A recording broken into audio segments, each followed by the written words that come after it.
Chegamos à parte 3 do nosso curso e denominamos conhecimento dos elementos técnicos do tratamento de água. Parâmetros físico-químicos. Então vamos falar sobre os parâmetros físico-químicos. O primeiro parâmetro físico-químico é o pH. Ao contrário do senso comum, a água não é tudo igual. Ela pode ser mineral, purificada, filtrada, termal, efervescente, de geleira, e ainda pode ser dividida em neutra com pH 7, ácida com pH abaixo de 7 e alcalina com pH acima de 7. O que define o pH e torna a água ácida ou alcalina é a quantidade de íons de hidrogênio presente em sua composição. Então nós temos aqui a classificação do potencial hidrogeniônico, onde o 7 é o pH neutro, acima de 7 pH alcalino e abaixo de 7 ácido. O nosso sangue trabalha com pH de 7,35, ou seja, o nosso sangue é levemente alcalino. Então devemos alimentar o nosso corpo com uma água próximo aqui de 7, que é compatível com o nosso organismo. A portaria 2914 de dezembro de 2011, ela recomenda que no sistema de distribuição o pH da água seja mantido na faixa de 6 a 9,5 pH. Então, unidade de pH. Então, de 6 a 9,5 nós estamos numa condição próximo do neutro e levemente alcalina. Essa é a condição que nós vamos ter da nossa água de distribuição, para ela estar de acordo com a portaria que regulamenta as condições de potabilidade da água.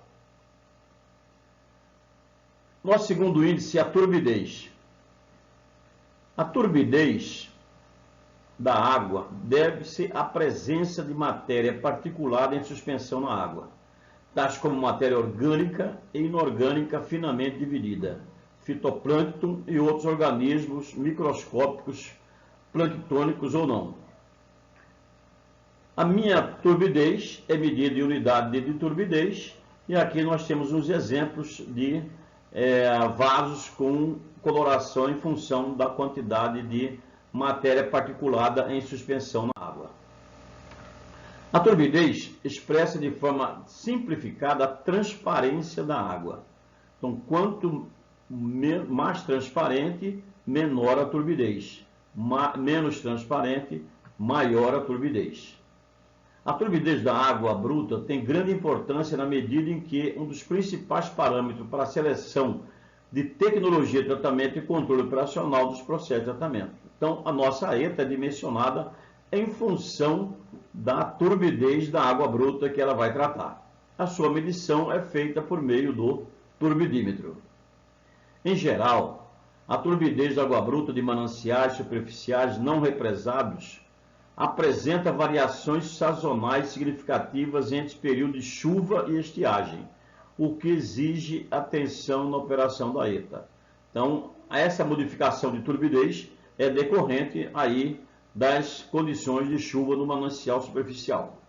Valores de turbidez em torno de 8 unidades ou menos, geralmente são imperceptíveis visualmente. Eu não consigo detectar valor, falar quanto que é o valor da turbidez em torno de 8. A menos que 5, a água é usualmente aceitável pelos consumidores. Entretanto, por causa de possível presença de micro-organismos, é recomendado que a turbidez seja tão baixa quanto possível, preferencialmente menor que 1 unidade de turbidez. Valores elevados de origem orgânica podem proteger o micro-organismo dos efeitos da infecção e estimular o crescimento bacteriano no sistema de distribuição. Então, matéria orgânica é o pior elemento para a turbidez. Em todos os casos, a turbidez precisa ser baixa para que a desinfecção seja eficiente. Não é só a questão estética, é a questão de eficiência da desinfecção, requerendo valores menores que 1 unidade de turbidez. O ideal é que a turbidez média esteja abaixo de 0,1 unidade de turbidez. Dados de um estudo realizado na Filadélfia sugeriram relação entre admissões em hospital por doenças gastrointestinais e incrementos na turbidez da água tratada. Os níveis de turbidez examinados estiveram entre 0,14 e 0,22, abaixo dos padrões de potabilidade do país, sugerindo que os padrões deveriam ser reavaliados. Apesar dessa pesquisa ter sido duramente criticada, outros grupos têm sugerido que a turbidez é um potencial indicador para a doença de vinculação hídrica. A portaria do Ministério da Saúde, 2914, ela estabelece que a nossa água deve ter uma turbidez da ordem de 0,5 unidade de turbidez, menor que 0,5 unidade de turbidez. Aí nós temos uma comparação entre águas com turbidez inferiores e turbidez superiores.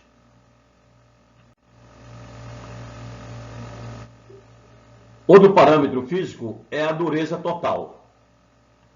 Denomina-se genericamente de águas duras aquelas que necessitam de grande quantidade de sabão para produzir espuma e que, além disto, incrustam caldeiras, aquecedores, tubulações de água quente e outras unidades em que a água escoa submetida a temperaturas elevadas.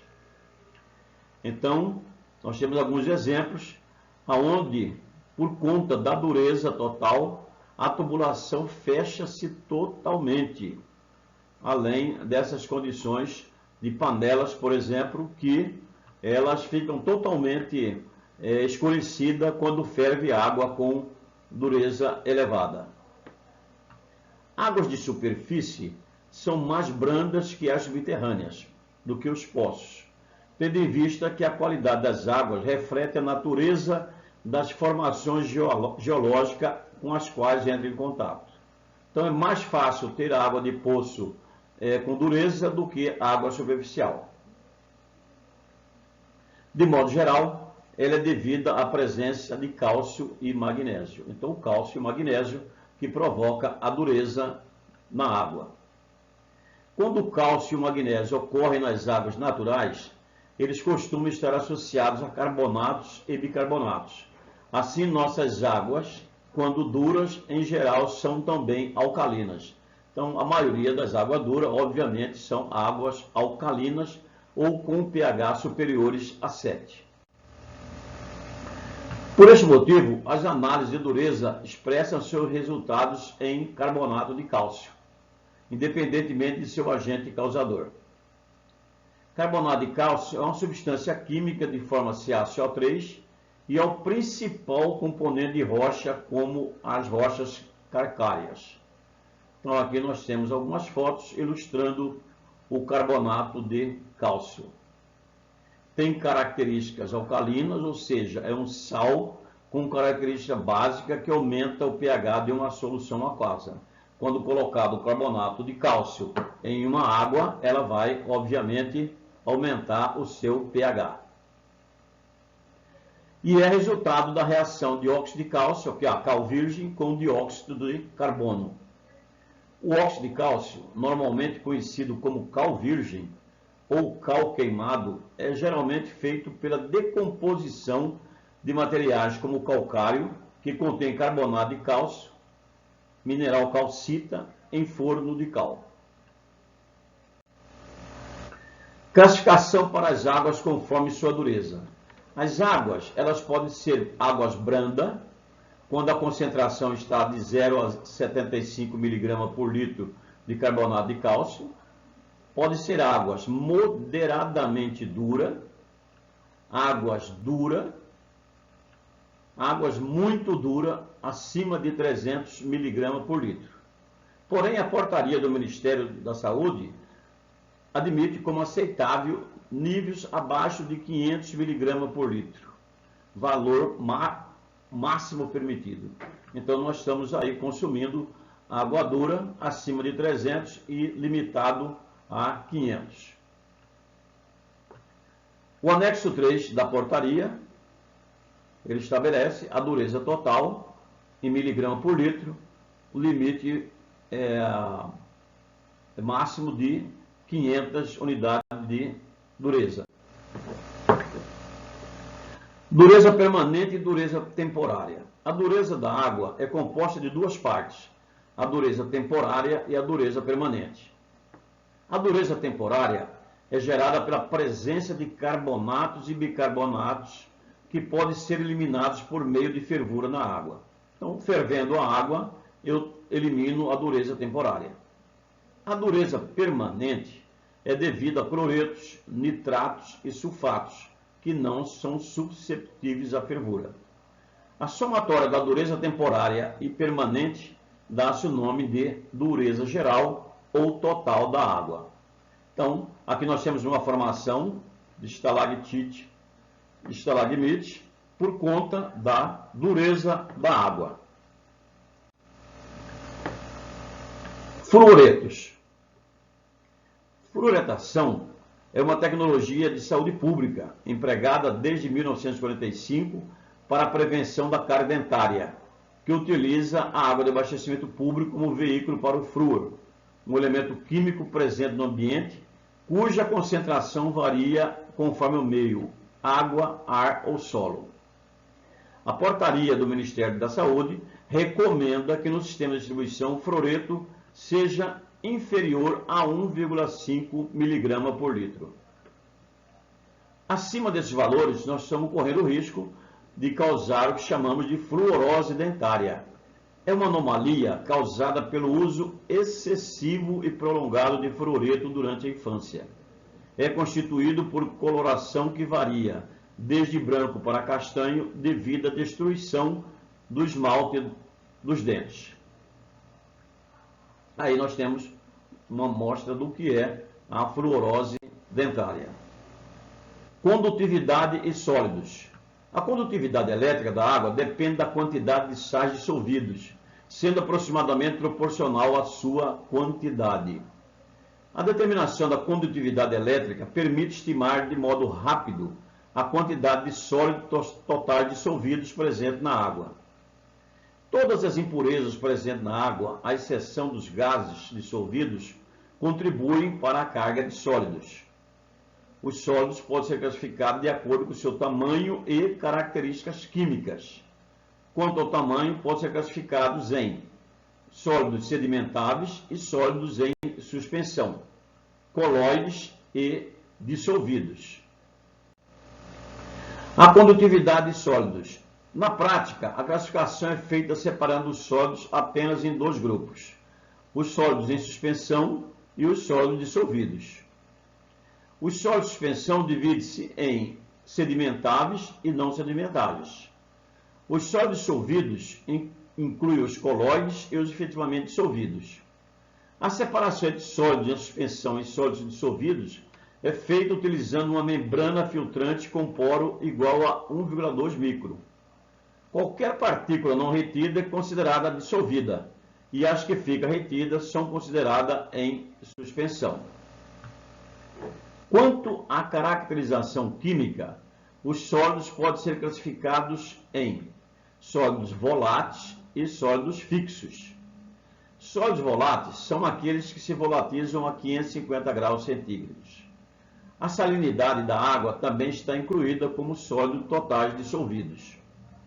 Aqui nós temos um exemplo de salinidade em termos de sólido dissolvido. Por exemplo, o Mar Báltico tem 8 gramas por quilo de sal dissolvido. O Oceano Atlântico, 35,4 e o Mar Morto, 270 gramas por quilo de sólido total dissolvido. Excesso de sólido dissolvido na água pode causar alteração de sabor e problemas de corrosão. Como padrão de aceitação para consumo humano, a portaria do Ministério da Saúde estabelece em seu anexo 5 o valor máximo permitido de 1.000 mg por litro para sólido total dissolvido na água potável. A Organização Mundial de Saúde não estabeleceu um limite máximo aceitável, mas salienta que a níveis maiores que 1.200 mg por litro, os sólidos tornam a água de beber significativamente impalatável. Natureza física. A rejeição de água como padrão organoléptico alterado é um comportamento de defesa intuitiva ao ser humano, o que muitas vezes pode significar realmente uma alteração na qualidade da água. Em vista disso, a água para consumo humano não deve apresentar nem cor, nem sabor ou odor objetáveis, por razão de aceitação pela percepção humana. O sabor e odor mais comuns podem ser de origem biológica. Vários organismos influenciam na produção de sabor e odor, tais como os actinomycetos, bactérias filamentosas que crescem na água ou em solos úmidos, responsável pela decomposição da matéria orgânica. Cianobactérias, as algas azuis, e de origem química, dados sobre o limite dos contaminantes químicos na água responsável por sabores e odores, são incertos, mas pode simplificar sabores e odores ocasionados pela presença de amônia, presença de cloretos, de cobre, da dureza da água, de sólido total dissolvido e sulfeto de hidrogênio.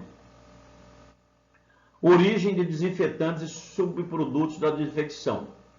Há um residual de cloro entre 0,6 e 1 mg por litro, há crescente risco de problema com a aceitabilidade da água. Deve-se prevenir principalmente a formação de dicloramina e tricloramina, resultante da reação do cloro com amônia, pois este composto tem mais baixo limite para odor do que a monocloramina. A portaria do Ministério da Saúde estabelece que o cloro deve ser no mínimo 0,2 ppm e valor máximo de 5 ppm para a distribuição de água ao consumidor. Quando nós aplicamos o cloro, nós observamos o que chamamos de demanda de cloro. A demanda de cloro é basicamente a diferença entre a concentração de cloro e a concentração remanescente.